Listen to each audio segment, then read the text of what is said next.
नमस्कार. आपण आता गेल्या व्हिडिओपर्यंत आपण परादी गुणांमधले निम्मे गुण झालेले होते. तर तिथून पुढे आपण आता कंटिन्युएशन करतो आहे. गेल्या वेळेला आपण विसंयोग आणि विभाग हे 2 गुण बघितलेले.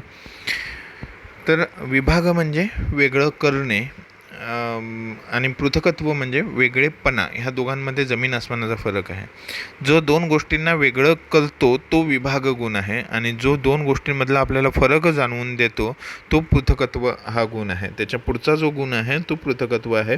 त्यामुळे पृथक व्यवहार असाधारण कारणम पृथकत्व म्हणजे वेगळेपणा हा ज्याच्यामुळे आपल्याला कळतो तो जो गुण आहे तो म्हणजे पृथकत्व आहे. हा प्रत्येक द्रव्याच्या ठिकाणी असतो की त्याच्याशिवाय आपल्याला हे द्रव्य आणि ते द्रव्य वेगवेगळं आहे हे आपल्याला कळतच नाही. त्यामुळे प्रत्येक द्रव्याच्या ठिकाणी हा वेगळेपणा हा राहतोच. फक्त हा वेगळेपणा जो आहे तो 2 प्रकारचा असतो, एक नित्य आणि एक अनित्य. कारण पदार्थ बदलू शकतात. त्यामुळे नित्य पदार्थांवरचा जो वेगळेपणा हा गुण आहे हा नेहमी नित्य असतो, तो कधीही न बदलणारा असतो. पण अनित्य जी द्रव्ये आहेत ही संस्काराने बदलू शकतात. त्यामुळे त्यांच्यावरचा जो वेगळेपणा हा गुण आहे हा मात्र बदलणारा गुण आहे. त्यामुळे हा अनित्य आहे, तो नेहमी असतोच असं नाही. सोपा आहे.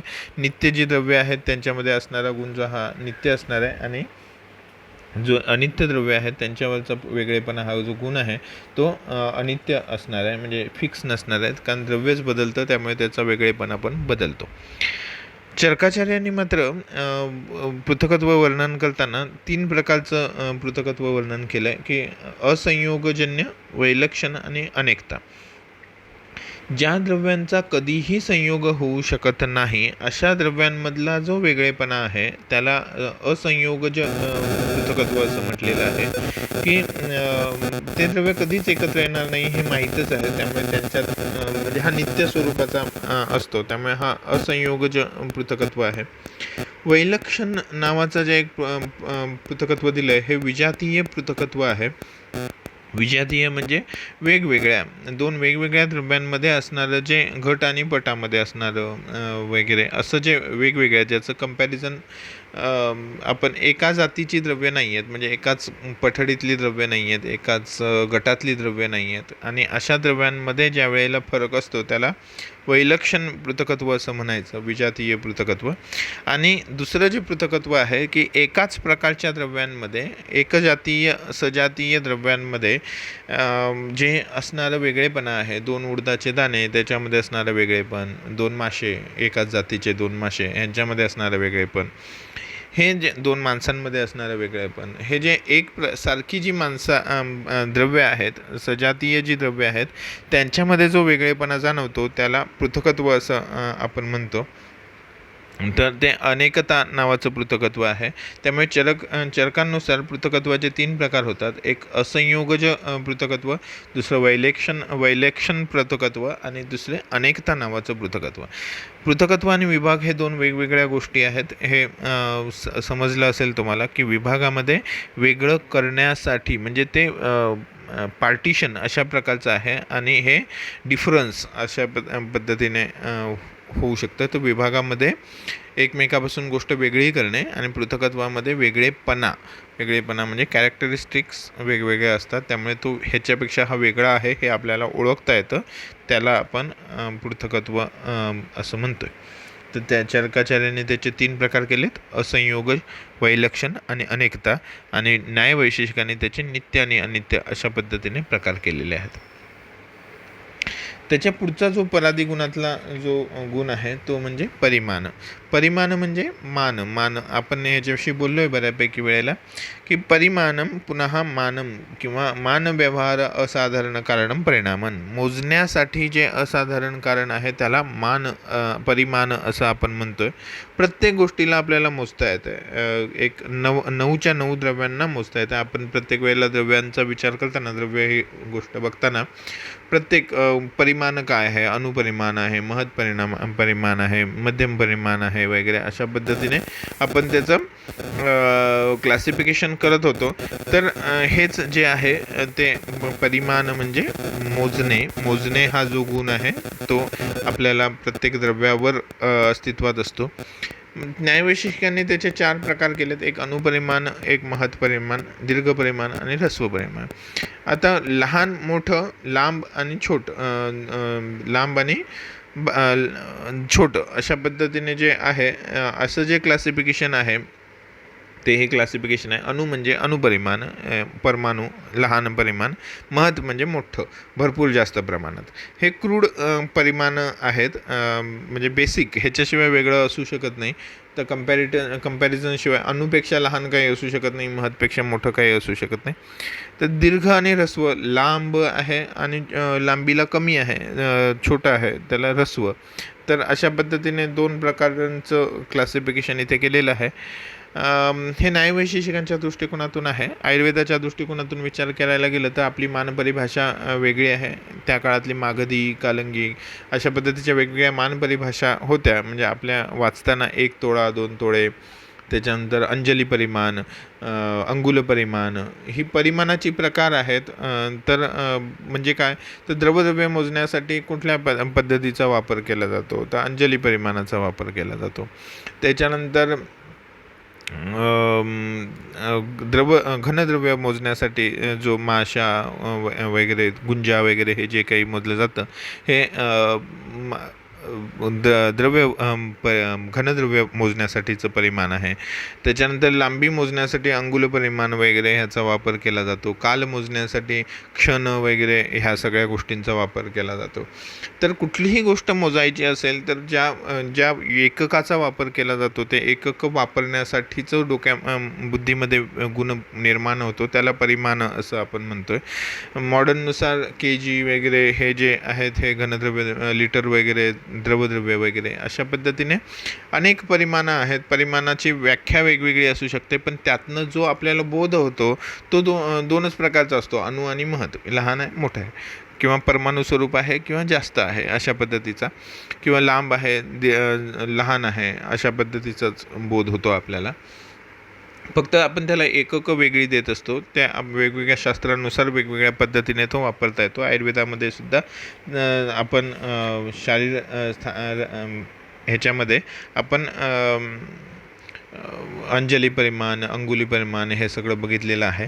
तसंच पुढच्या वर्षी रसशास्त्र भाषेच्या कल्पनेमध्ये सुद्धा औषधी द्रव्यांच्या बाबतीतलं परिमाण येईल.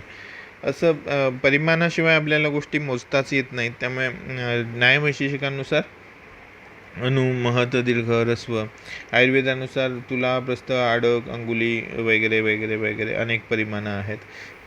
त्यांचा आपल्याला विचार करावा लागतो. त्याच्या पुढचा जो गुण आहे हाही एक गुण महत्त्वाचा आहे, परीक्षेच्या दृष्टिकोनातून पण महत्त्वाचा आहे, की संस्कार म्हणजे काय, तर संस्कारम कारणम मतम संस्कारो हे गुणांतरधानम उच्चते.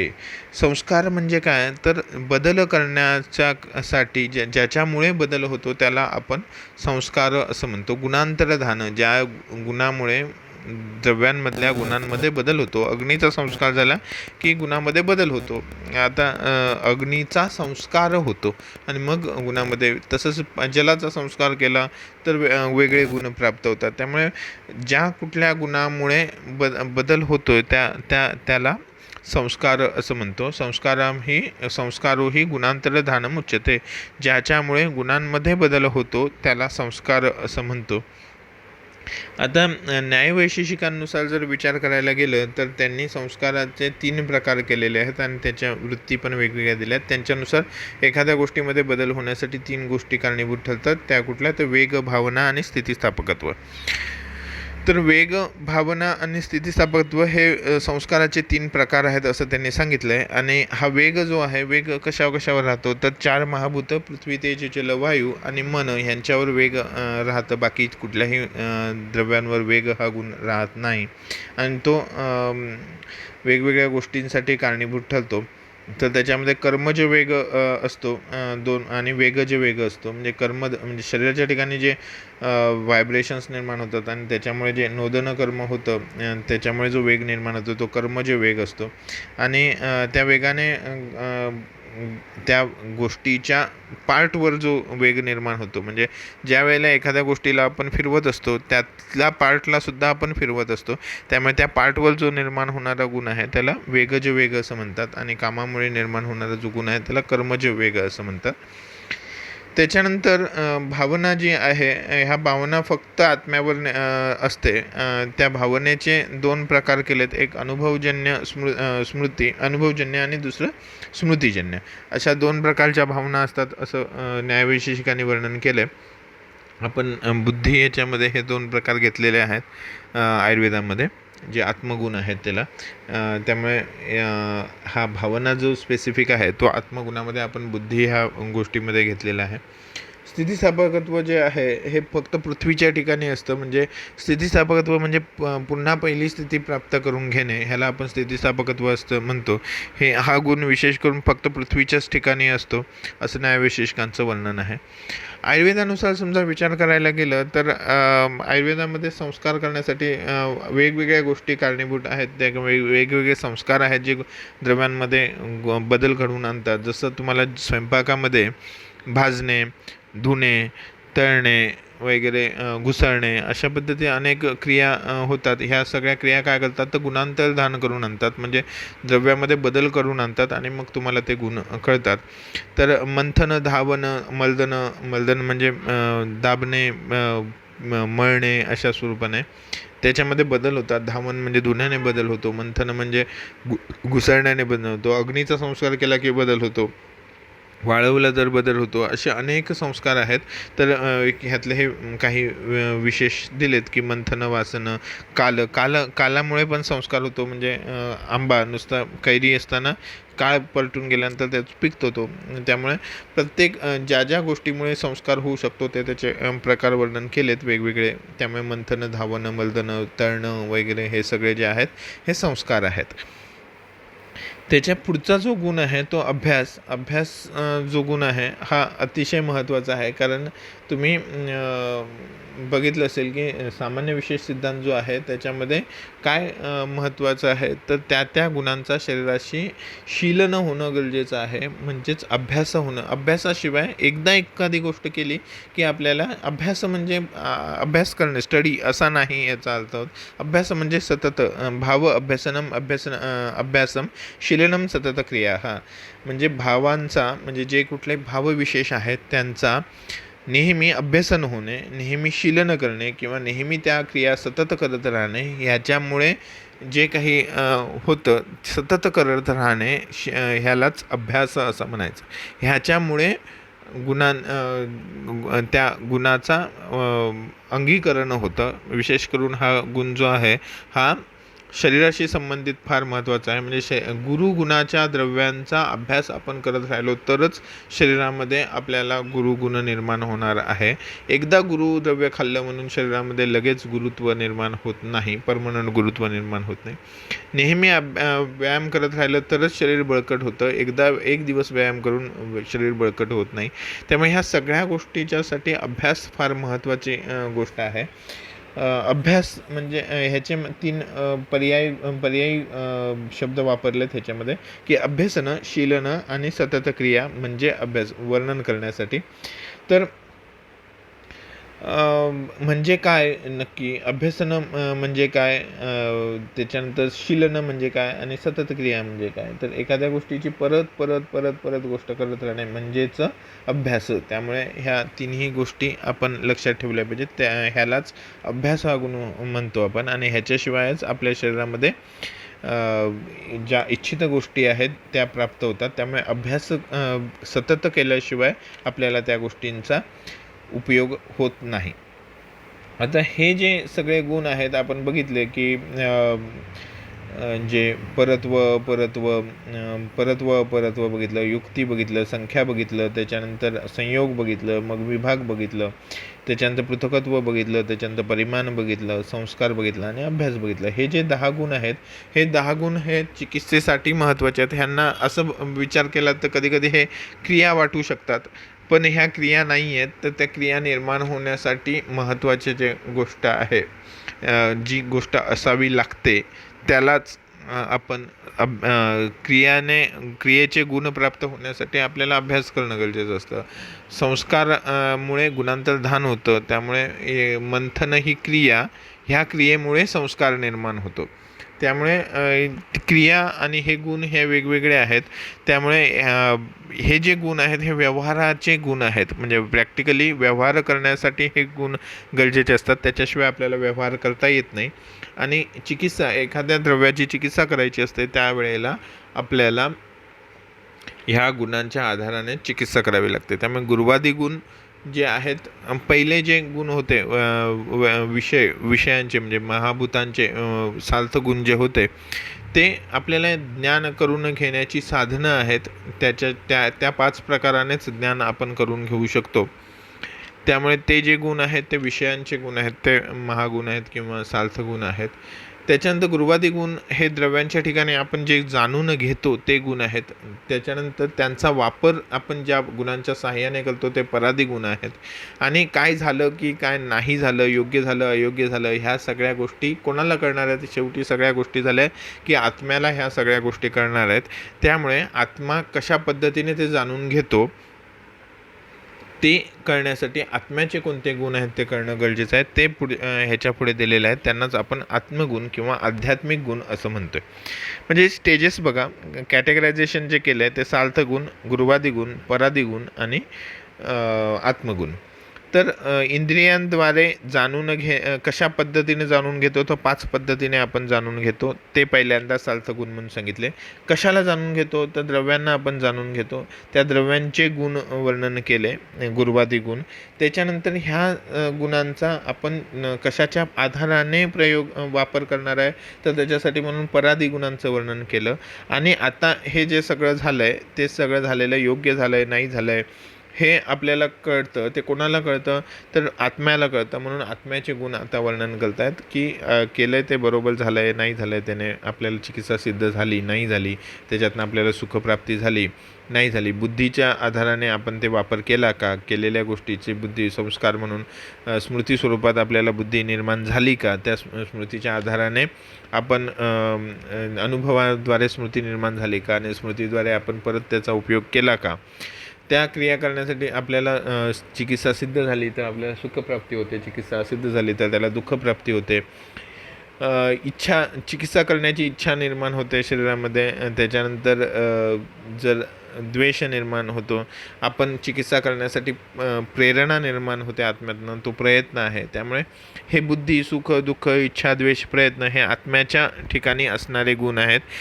हे गुण निर्माण झाल्याशिवाय आपण क्रियेसाठी प्रवृत्त होत नाही. तर त्यांचं वर्णन आत्मगुण म्हणून चरकाच्या केलं किंवा आध्यात्मिक गुण म्हणून केलं. न्यायवैशेषिकांनी सुद्धा यांचं वर्णन केलं आहे, पण ते जरा वेगळ्या पद्धतीने केलं आहे. न्यायवैशेषिक 14 प्रकारचे हे आध्यात्मिक गुण असतात असं म्हणतात. हे जे 6 आहेत ते 6च, पण त्याच्याचबरोबर धर्म, अधर्म, संस्कार, संख्या, परिमाण, पृथकत्व, संयोग आणि विभाग हे सुद्धा आत्म्यावरच असणारे गुण आहेत किंवा आत्म्याचेच गुण आहेत असं ते म्हणतात. आणि त्यांनी ते 14 गुण वर्णन केलेत. आपण आत्मा हे द्रव्य बघताना ह्या सगळ्या गोष्टी बघितलेल्या होत्या. तर त्याचा आता आपण फक्त हे पहिले 6 गुण आहेत ते बघणार आहोत.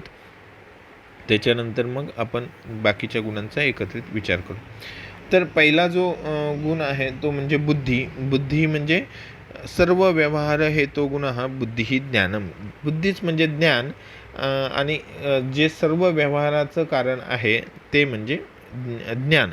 मग ते चांगलं असेल, वाईट असेल, खरं असेल, खोटं असेल, ह्या पद्धतीने वेगळं. त्यामुळे प्रत्येक ज्ञानाचा पहिल्यांदा प्रकार होतो यथार्थ आणि अयथार्थ.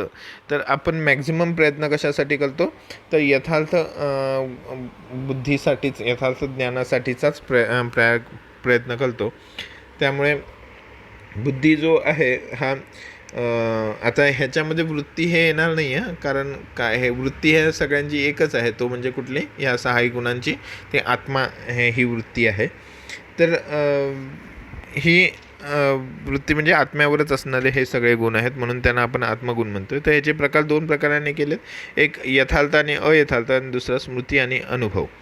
स्मृती म्हणजे काय, तर संस्कारजन्य ज्ञान आहे. पहिल्यांदा अनुभव निर्माण होतो, प्रत्यक्ष अनुभूतीतून तयार होणारं जे ज्ञान आहे त्याला आपण अनुभव म्हणतो. या अनुभवातनं स्मृती निर्माण होते आणि स्मृती हे संस्कारातनं, म्हणजे एखादा अनुभव वारंवार येतो त्यावेळेला आत्म्यावर स्मृती हा गुण उपलब्ध होऊन स्मृतीद्वारे ज्ञान, मनाद्वारे स्मृती हे ज्ञान होतं. म्हणजे एकदा घेतलेलं ज्ञान कायम रूपी स्टोअर केलं जातं आणि ते आपल्याला ज्यावेळेला गरज असते त्यावेळेला ते आठवतं. त्यामुळे अनुभव आणि स्मृती ह्या दोन प्रकारचं ज्ञान असतं किंवा बुद्धी असते. आणि हेच जे ज्ञान आहे यथार्थ किंवा अयथार्थ असू शकतं. यथार्थ आणि अयथार्थ म्हणजे खरं असू शकतं किंवा खोटं असू शकतं. अजूनही ह्या बुद्धीचे प्रकार केलेले आहेत की धी, धृती आणि स्मृती असं ह्या बुद्धीचे प्रकार केलेत. धी म्हणजे ज्ञान ग्रहण करण्याची शक्ती, म्हणजे धी. एखादी गोष्ट आपल्याला पहिल्यांदा आपण शिकत असतो त्यावेळेला जी शिकून घेतो, ग्रहण करतो, ते ज्याच्याद्वारे केलं जातं ती धी. त्याच्यानंतर ग्रहण केलेलं ज्ञान हे स्थिरपणे चित्ताच्या ठिकाणी, मनाच्या ठिकाणी ठेवण्याची जी क्षमता असते, स्थिर ठेवणं म्हणजे आतमध्ये साठवून ठेवणं, ती म्हणजे धृती. आणि ते साठवलेलं ज्ञान योग्य प्रकाराने आपल्याला ज्या वेळेला आठवायला पाहिजे त्यावेळेला आठवणं, त्याला आपण स्मृती असं म्हणतो. तर धी, धृती, स्मृती हे 3 स्टेजेस आहेत. ग्रहण करणे, साठवून ठेवणे आणि ते एक्झिक्यूट करणे म्हणजे लक्षात येणे त्यावेळेला. यातल्या कुठल्याही स्टेजला जर प्रॉब्लेम झाला तर प्रज्ञापराध घडून येतो. ग्रहण म्हणजे आता हे लेक्चर ऐकताना लक्ष नसेल तर ते ग्रहणच होणार नाही. त्यामुळे काही जणांचं लक्षात लगेच येतं, समजून लगेच येतं, पण जास्त काळ ते राहत नाही त्याच्यामध्ये. त्यांना जास्त प्रयत्न करावे लागतात. धृती हा गुण कमी असतो. काही जणांना सगळं त्यावेळेला पाठ होतं पण परीक्षेच्या वेळेला आठवतच नाही, त्यामुळे स्मृती व्यवस्थित होत नाही. त्यामुळे ह्या तिन्ही स्टेजेस चांगल्या असल्या तरच बुद्धी योग्य पद्धतीने आपल्याला वापरता येते. परत ह्या सगळ्याचेच, या धी, धृती, स्मृतीचेच 3 प्रकार केलेले आहेत. एक सात्विक, राजसिक आणि तामसिक, की प्रत्येक गोष्टीचेच आपल्याला 3 पद्धतीने क्लासिफिकेशन करता येतं. सात्विक बुद्धी, राजसिक बुद्धी आणि तामसिक बुद्धी. प्रवृत्ती, निवृत्ती, कार्य अकार्य, बंध, मोक्ष हे सगळं ज्याला कळतं ती सात्विक बुद्धी असते. धर्म, अधर्म, कार्य अकार्य ह्याच्यात जो फरक वेगळे प्रमाण करू शकतो ती राजसिक बुद्धी असते. आणि अधर्माला धर्म समजणारी जी बुद्धी असते म्हणजे ती तामसिक बुद्धी असते. त्याच्यानंतर प्रत्येक धृतीचे सुद्धा तशाच पद्धतीने सात्विक, राजसिक आणि तामसिक अशा पद्धतीने क्लासिफिकेशन करता येतं. काही वेळेला अहंकार म्हणजे मी ह्याचा सुद्धा बुद्धीमध्येच अंतर्भाव केला जाऊ शकतो, कारण त्याच्याशिवाय बुद्धीशिवाय अहंकार निर्माण होऊ शकत नाही. म्हणून बऱ्यापैकी वेळेला अहंकाराला बुद्धीमध्येच अंतर्भूत केलेलं आहे. आता हे ज्या वेळेला एखाद्या गोष्टीचं ज्ञान होतं त्यावेळेला ते कशा पद्धतीने झालं आणि ते आपल्याला हवं तसं झालं का ह्याच्यावर पुढचे जे गुण आहेत, सुख आणि दुःख, हे अवलंबून असतात. तर सर्वेषां अनुकूलतया वेदनीयम सुखम. सर्व गोष्टींमध्ये जे अनुकूलता ज्याच्यामुळे निर्माण होते त्याला सुख असं म्हणावं. सर्वांना जे अनुकूल वाटतं ते सुख आहे. आता हे जे सुख आहे ना ते मानण्यावर असतं. त्यामुळे योग्य सुख आणि अयोग्य सुख असंही आपण म्हणू शकतो. तर खरं सुख आहे ते धर्मात आहे. धर्म जी कर्तव्य सांगितलेली आहेत, जे योग्य आहे तेच जे आहे त्याला, म्हणजे आता दुपारी झोपू नये, ह्यातच खरं सुख आहे. म्हणजे आता आयुर्वेदाची जी व्याख्या केली ना, हिताहितम सुखम दुःखम आयुष तसं हिताहितम मानमचे तसे एक आयुष, आयुर्वेद असं उचित. त्याच्यामध्ये हितकारक आणि अहितकारक, सुखकारक आणि दुःखकारक अशा पद्धतीने क्लासिफिकेशन केलं आहे. तर त्यातलं जे सुखकारक हेच हितकारक हेच सुखकारक असतं खरं म्हणजे, आणि अहितकारक तेच दुःखकारक असतं. पण हा फरक बऱ्यापैकी वेळेला आवरणामुळे, बुद्धीच्या आवरणामुळे आपल्याला कळत नाही. त्यामुळे इथे व्याख्या करताना फक्त सध्या तात्पुरतं असे व्याख्या केली की अनुकूल जे वाटतं ते सुख आहे, पण खरं म्हणजे त्याच्यासाठी धर्म हाच कारणीभूत ठरतो. त्यामुळे अनुकूल होण्यामुळे जे काही होतं तर विद्या, शम, संतोष, धर्म ह्याच्यामुळेच नेहमी सुख उत्पन्न होतं. हे दोन प्रकारचं असतं, एक स्मृतिजन्य आणि दुसरं संकल्पजन्य. स्मृतिजन्य म्हणजे पूर्वीच्या अनुभवांवरनं जे सुख प्राप्त होतं त्याला स्मृतिजन्य असं म्हणायचं. आणि संकल्पजन्य म्हणजे संकल्प करून पुढे जे काही केलं जातं त्याला संकल्पजन्य सुख असं म्हणायचं. त्याचे 4 प्रकार केलेले आहेत की एक वैषयिक, अभिमानिक, मनोरथिक आणि अभ्यासिक. विषयाच्या अनुभवामुळे होणारं जे सुख असतं त्याला वैषयिक सुख म्हणायचं. म्हणजे राजा, अधिपत्य, पांडित्य वगैरे ह्या सगळ्या गोष्टींमुळे तात्पुरत्या स्वरूपाच्या विषयांच्या ह्याच्यामुळे जे होणारं सुख मिळतं विषयांच्या प्राप्तीमुळे त्याला वैषयिक सुख म्हणावं. विषयांच्या ध्यानामुळे म्हणजे ह्या विषय जो आहे तो आठवून सुद्धा ज्याचं सुख प्राप्त होतं त्याला मनोरथिक असं म्हणावं. व्यायाम वगैरे ज्या क्रिया आहेत त्या सतत कराव्या लागतात आणि सतत केल्यानंतर आपल्याला त्याचा फायदा मिळतो किंवा सुख मिळतं, ह्याला अभ्यासिक सुख असं म्हणायचं. आणि अभिमानिक जे सुख आहे ते एखादी गोष्ट जाणून घेतल्यानंतर गर्वाने जो अभिमान निर्माण होतो किंवा एखाद्या गोष्टीच्या प्राप्तीनंतर जो कुठला अभिमान निर्माण होतो त्याला अभिमानिक सुख असं म्हणायचं. त्यामुळे वैषयिक विषयाच्या प्राप्तीनंतर तो प्राप्त झालेल्या गर्वानंतर अभिमान निर्माण झाल्यानंतर जे सुख प्राप्त होतं अभिमानिक. मनोरथिक त्यांच्या संकल्पामुळे म्हणजे नुसतं आठवून जे आपल्याला सुख प्राप्त होतं मनोरथिक. आणि अभ्यासिक ज्याचं नेहमी सेवन केल्यामुळे जे सुख प्राप्त होतं त्याला अभ्यासिक सुख असं म्हणायचं. त्याच्यानंतर दुःख हे त्याच्याबरोबर उलटं, उपघात लक्षणम दुःख म्हणजे ज्याच्यामुळे पीडा निर्माण होते त्याला दुःख असं म्हणावं. प्रतिकूलतया वेदनीयम दुःखम किंवा प्रतिकूल असं जे वाटतं त्याला दुःख असं म्हणावं. आपल्या आयुर्वेदाच्या अहितकारक जे आयु आहे ती सगळी दुःखकारक आयु आहे. ह्याचं मुख्य कारण हे अधर्मच असतं. त्यामुळे अधर्मामुळेच ही प्राप्त होतं. आणि सुखाप्रमाणेच ह्याचे 2 वाईट स्मृतींमुळे जे निर्माण होतं ते स्मृतिजन्य दुःख.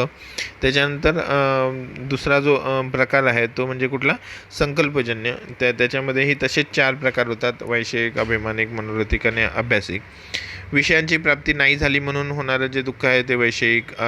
एखादा मानभंग झाल्यामुळे जे दुःख होतं ते अभिमानिक. आणि त्याच्यानंतर एखाद्या वाईट गोष्टींची ध्यानामुळे जे प्राप्त होतं ते मनोरथिक. आणि जे एखादी दारू पिऊन शरीराची वाट लागते त्यामुळे अशा गोष्टीचं जसं व्यायाम केल्यामुळे सुखप्राप्ती होते तसं वाईट गोष्टींच्या नेहमीच्या सेवनामुळे जे होतं ते अभ्यासिक. अशा पद्धतीने त्याचे 4 प्रकार होतात. ते सुखाप्रमाणेच दुःखाचेही 4 प्रकार होतात. त्याच्यानंतर इच्छा आणि द्वेष ह्या गुणांची जोडी आहे. तर इच्छा म्हणजे काम म्हणजेच इच्छा, दोन्हीही समानार्थी शब्द आहेत. तर स्वार्थ, परार्थ वा अप्राप्यर्थानाम इच्छा, हा स्वतःसाठी लागणाऱ्या गोष्टींची अभिलाषा, दुसऱ्यासाठी लागणाऱ्या गोष्टींची अभिलाषा, किंवा ज्या गोष्टी मिळाल्या नाही आहेत त्यांची अभिलाषा म्हणजेच इच्छा आहे. त्यामुळे स्वतःसाठी, दुसऱ्यासाठी किंवा ज्या गोष्टी मिळाल्या नाही आहेत त्यांची अशी जी इच्छा असते त्याला आपल्याला इच्छा ह्या कॅटेगरीमध्ये. तर एकदम जर मूळ आपण सृष्टीच्या उत्पत्तीला गेलो तर 2 प्रकारच्या इच्छा असतात, एक चिकीर्षा आणि एक जिहीर्षा. ईश्वराच्या मनात चिकीर्षा निर्माण झाली की सृष्टीची उत्पत्ती होते, म्हणजे जननजन्य जी इच्छा आहे ती चिकीर्षा. आणि जिहीर्षा निर्माण झाली की सृष्टीचा प्रलय होतो, म्हणजे नाश करण्यासाठी जी कुठली इच्छा निर्माण होते तिला जिहीर्षा असं म्हणतात. त्यामुळे मूळ इच्छा 2च आहेत की चिकीर्षा आणि जिहीर्षा. पण चरकाचार्यांनी 3 प्रकारच्या इच्छा वर्णन केलं आहे की परलोकेशना, धनैषणा आणि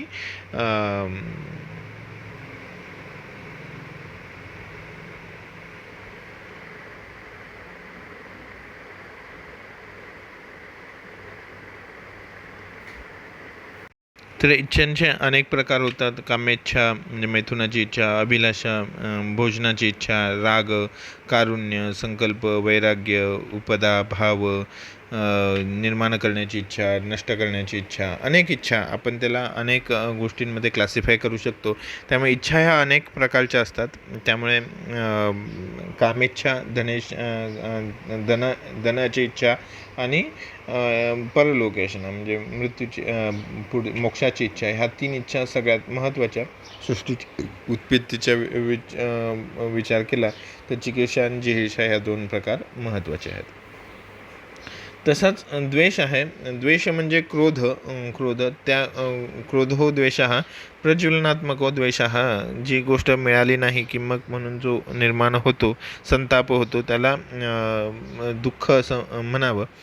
तर दुःख हे अधर्मातनं मुख्यतः निर्माण होतं की त्याचे अनेक प्रकार केलेत. क्रोध, द्रोह, मन्यू, अक्षमा, अमर्ष वगैरे अशा पद्धतीने ज्या गोष्टी मनुकूल होत नाहीत त्या दुःख स्वरूप, आणि त्यातनं काही वेळेला द्वेष निर्माण होतो, काही वेळेला विषाद निर्माण होतो.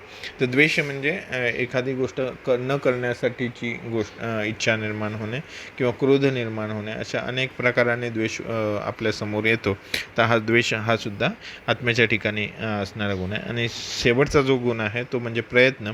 कृती ही प्रयत्न हा म्हणजे कृती घडणे, हा प्रेरणा मिळणे हा प्रयत्न आहे आणि हा आत्म्याचाच महत्त्वाचा गुण आहे. प्रेरणा मिळाल्याशिवाय आपल्याला ज्ञान होत नाही. त्यामुळे कुठल्याही गोष्टीला, कुठल्याही कर्माला, कुठल्याही शरीराशी संबंधित कुठल्याही क्रियेला आणि त्याच्या फलप्राप्तीसाठी प्रेरणा हेच कारणीभूत ठरतं. त्यामुळे प्रेरणा निर्माण झाल्याशिवाय ती गोष्ट होऊच शकत नाही. त्यामुळे ह्या प्रेरणा 3 प्रकारच्या असतात. एक प्रवृत्ती, निवृत्ती आणि जीवनयोगी. प्रवृत्ती म्हणजे एखादी गोष्ट प्राप्त करण्यासाठीची जी इच्छा निर्माण होते किंवा प्रेरणा निर्माण होते आत्म्याला, इच्छाजन्य गुणाला प्रवृत्ती असं म्हणतात. म्हणजे त्याला प्राप्त करण्यासाठी ती चिकित्सा किंवा निर्माण करण्याची इच्छा वगैरे अशा प्रकारची इच्छा असते आणि त्याच्यासाठी निर्माण होणारी प्रेरणा असते. दुसरी जी असते ती निवृत्ती म्हणजे त्यागासाठी, म्हणजे सोडून देण्यासाठी द्वेषजन्य निर्माण होणारी जी काय कुठली इच्छा प्रेरणा असते त्याला निवृत्ती असं म्हणतात. म्हणजे त्याला सोडून देण्याची जी इच्छा असते त्याला निवृत्ती असं म्हणतो. आणि दुसरी जीवनयोगी जी एखाद्या ही असते इच्छा असते त्याला आपण जीवनयोगी म्हणतो. म्हणजे जीवनरूप जीवन ठेवण्यासाठी किंवा शरीरात प्राण निर्माण होण्यासाठी ज्या गोष्टी करण्याची आवश्यकता असते त्या गोष्टी करण्याची प्रेरणा जी आत्म्याकडनं मिळते त्याला जीवनयोगी असं म्हणतो. त्यामुळे ह्या इच्छा ज्या आहे, जी प्रेरणा जी आहे, प्रयत्न जे आहेत ते 3 प्रकारचे असतात. एक प्रवृत्ती, दुसरी निवृत्ती आणि शेवटची जी आहे ती जीवनयोगी अशा पद्धतीने होते. इथपर्यंत हे आता आत्मगुण संपलेले आहेत. तर न्यायवैशेषिकाने धर्म आणि अधर्माला हे सुद्धा आत्म्याशी संबंधित केलेलं आहे. तर धर्म म्हणजे करावं आणि अधर्म म्हणजे करू नये अशा स्वरूपातला जो सांगितलं आहे. विशेष करून वेदांनी जे सांगितलेलं आहे की हे करावं आणि हे करू नये, किंवा आपण ह्याला कर्तव्य अशा स्वरूपाने मानू शकतो की प्रत्येकाचं म्हणजे मग मातेने काय करावं, पुत्राने काय करावं, विद्यार्थ्याने काय करावं, गुरुने काय करावं, चिकित्सकाने काय करावं, रुग्णाने काय करावं, प्रत्येक गोष्टीला धर्म आहे, अधर्म आहे. धर्म आणि अधर्म हे जे आहेत हे कुठल्याही शास्त्रामध्ये कुठेही गेल्यानंतर ते असणारच आहेत. त्याने ती गोष्ट करणं आणि त्याने जी करणं अपेक्षित आहे ती गोष्ट करणं म्हणजे धर्म पालन करणं, आणि अपेक्षित नसणारी गोष्ट करणं म्हणजे अधर्म करणं. एवढं सरळ त्याची व्याख्या आहे. त्यामुळे हे धर्म आणि अधर्म ह्याच्याच जवळ मग पुण्य आणि पाप येतं. धर्मपालनामुळे पुण्यप्राप्ती होते, अधर्मपालनामुळे पाप मिळतं, अशा पद्धतीने मग पुढे सांगितलेलं आहे. त्यामुळे हे वेदांच्या दृष्टीने, वैदिक ज्ञानाच्या दृष्टीने वेदांनी सांगितलेली जी कर्तव्य पालन करणं म्हणजे धर्म, किंवा रिलिजननुसार जी काही कर्तव्य त्यांची सांगितलेली असतील ती पालन करणं म्हणजे धर्म, असा आत्ता अर्थ घेतला जातो. पण त्याचा खरं म्हणजे व्यापक अर्थ आहे की वेदांमध्ये जी कर्तव्य सांगितलेली आहेत ती म्हणजे धर्म, असा एक अर्थ होतो. आणि दुसरं, तुमची जी सगळी कर्तव्य आहेत ती सगळी कर्तव्य ही काळानुसार कर्तव्य थोडी बदलत राहतात, की व्याख्या बदलत राहतात काळांच्या. उद्देश एकच असतो की पुण्यप्राप्ती करणे म्हणजे चांगल्या गोष्टी करणे, पाप मिळणं म्हणजे वाईट गोष्टी न करणे, हाच प्रत्येक मानवजातीचा इच्छा असतो. आणि तीच धर्म आणि अधर्म हे जे गुण आहेत, आणि हे गुण आत्म्यावरच उत्पन्न होत असतात असं मानलं जातं. पण हे सुख दुःख ह्याच्यामध्येच बऱ्यापैकी वेळेला येतं, कारण आपल्याकडे धर्मानुसारच वागणं हेच म्हणजे सुख सांगितलेलं आहे, म्हणून त्याला आयुर्वेदामध्ये वेगळं उल्लेख केलेला नाही आहे धर्म आणि अधर्माचा आत्मगुणांमध्ये. आता हे जे सगळे गुण आहेत, ह्या गुणांचा आयुर्वेदाच्या दृष्टिकोनातून काय काय उपयोग होतो ह्याचा आपल्याला विचार करणं गरजेचं आहे. तर हे जे गुण आहेत, ह्या गुणांमध्येच पहिले जे होते वैशेषिक गुण, त्यांच्यासकट आपण सगळ्यांचा बघूया. तर पहिला जे आहे त्यांचा की गुणाचा विचार आपण अष्टांगहृदयामध्ये एक श्लोक आला आहे की किंचित रसेन कृते कर्मं पाकेन च अपरम गुणांतरेण विलियेन प्रभावेन च किंचन. तर ह्यातले जे रस, विपाक, गुण, विलिय, प्रभाव हे सगळे गुणच आहेत. त्यामुळे आपण असं आरोपित करतो की गुणांनी कर्म होतं, पण आपल्याला व्यवहारासाठी ह्यांचाच आपल्याला वापर करावा लागतो. त्यामुळे रसविली, विपाक वगैरे हा जो सिद्धांत दिला आहे ह्याच्यानुसारच आपण गुणांचा वापर करत असतो. त्याच्यानंतर वाग्भटांनी गुरुवादी गुणांचं सेपरेट वर्णन केलं आहे, चरकाचार्यांनी परादी गुणांचं वर्णन केलं आहे, आत्मगुणांचं वर्णन केलेलं आहे. तर हे गुणांचं वर्णन आयुर्वेदामध्ये कुठे कुठे आलं आहे त्याच्यानुसार आपण ह्याचं बघितलं. तर आता पहिले जे वैशेषिक गुण आहेत, त्या वैशेषिक गुणांचा आपण विचार करूया. तर द्रव्यगुणामध्ये ह्या विशेष गुणांचा विशेष करून आपण करतोच. तर द्रव्यगुणामध्ये इष्टवर्ण निर्माण होणे, त्याच्यानंतर रसगंध वगैरे ह्यांचा विचार करूनच आपण द्रव्याचे गुण वगैरे विचार करतो. त्याच्यानंतर व्याधींचा विचार करायला गेलं तर आपल्याला जे महत्त्वाचे हेतू सांगितले त्याच्यामध्ये ह्या वैशेषिक गुण, इंद्रियांचा विचार, कालबुद्धी इंद्रियार्थानाम योगो मिथ्या न च अतिच, म्हणजे इंद्रियांच्या अर्थांचा योग होणे, मिथ्यायोग होणे आणि अतियोग होणे हेच व्याधीचं कारण आहे. त्यामुळे वैशेषिक गुण तर व्याधींचा विचार करताना आपल्याला महत्त्वाच्या पद्धतीने विचार करावाच लागतो. त्याच्यानंतर प्रत्येक रुग्णाची परीक्षा करताना आपण ह्याच पद्धतीने म्हणजे ह्या जे 5 सेन्सेस आहेत, ह्या सेन्सेसच्याच आधाराने आपण रुग्णपरीक्षा करत असतो. प्रत्यक्ष प्रमाणामध्ये ह्या 5ही इंद्रियांद्वारे ह्या गुणांच्याद्वारेच आपण परीक्षा करत असतो. त्यामुळे रुग्णाची परीक्षा ही शब्दस्पर्श रूप रस वगैरे ह्याद्वारे होते. त्याच्यानंतर चिकित्सेमध्ये विचार करताना आता असात्म इंद्रियार्थ संयोग आहे, तो इंद्रियांचा समयोग ठेवणं हेच आपला हेतू आहे. त्यामुळे ह्या इंद्रियांच्या अर्थांचा योग्य पद्धतीने शरीराशी संयोग घडवून आणणं हीच म्हणजे खरं म्हणजे चिकित्सा असते. त्यामुळे ह्या विशेष गुणांचा द्रव्यगुणामध्ये रोगहेतूंचा विचार करताना आणि परीक्षण करताना आणि चिकित्सेमध्येही आपल्याला ह्यांचा विचार करणं गरजेचं असतं. त्याच्यानंतर गुरुवादी गुणांच्या बाबतीत जर विचार करायला गेलं तर गुरुवादी गुणांच्या बाबतीत गुरुवादी गुण हे तर सगळ्यात महत्त्वाचे आहेत. रसविली, विपाक, सिद्धांत ह्याच गुणांच्या आधाराने आपण बऱ्यापैकी बघतो. तर रसांचा विचार करताना सुद्धा रसांच्या ठिकाणी कुठलेही गुण आहेत ह्यांचाच गुरुवादी गुणांचाच विचार केला तो. विलियाच्या ठिकाणी सुद्धा ह्यातले जे महत्त्वाचे 8 गुण आहेत त्यांनाच आपण विलिय असं म्हणतो.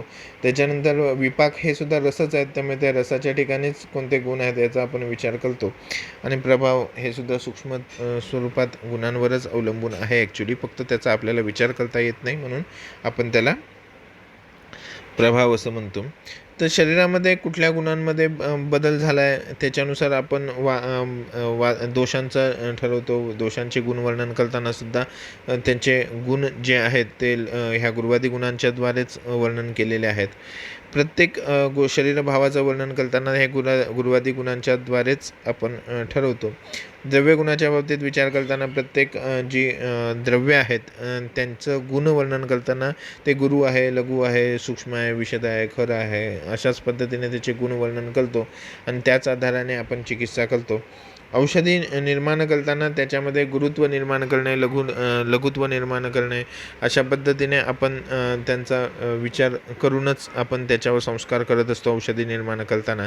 त्यामुळे औषधी निर्माण करण्यासाठी सुद्धा गुरुवादी गुणांचा आपण वापर करतोच. स्वस्थ वृत्त टिकवताना कुठले गुण स्वाभाविक आहेत आणि कुठले गुण वाईट आहेत, त्या गुणांचा त्याग करून, स्वाभाविक गुणांचा त्याग करूनच आपण स्वस्थ वृत्ताचं पालन करतो. आणि रोगांच्या बाबतीत जर विचार करायचं झालं तर रोगांच्या बाबतीत हेतून कुठल्या गुणांच्याद्वारे झाले त्याच्यावरूनच आपण निदान करतो.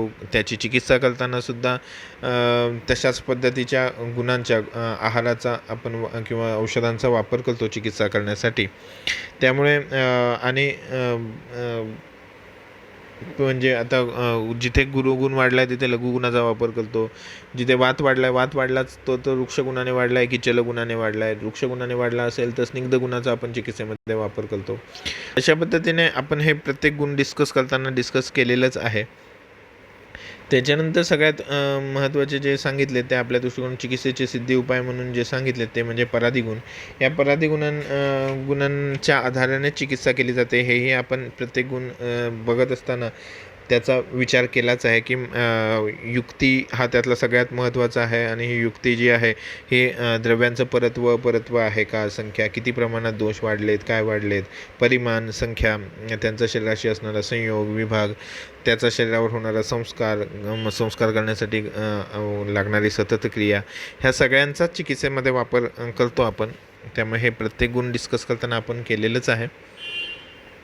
आणि सगळ्यात शेवटचे जे आहेत ते आत्मगुण कशासाठी गरजेचे आहेत, तर ज्ञानासाठी आत्मगुण अतिशय गरजेचे आहेत. तर प्रज्ञापराध हा जो सगळ्यात महत्त्वाचा हेतू आहे तो हेतू दूर करण्यासाठी म्हणून आपल्याला आत्मगुणांचा वापर करणं गरजेचं असतं. त्याच्याचबरोबर जी पापकर्म करू नये त्याच्यासाठी सुद्धा, सुखदुःखाच्या प्राप्तीसाठी सुद्धा, ह्या सगळ्या गोष्टींसाठीच आपल्याला ह्या गुणांचा गरज असते.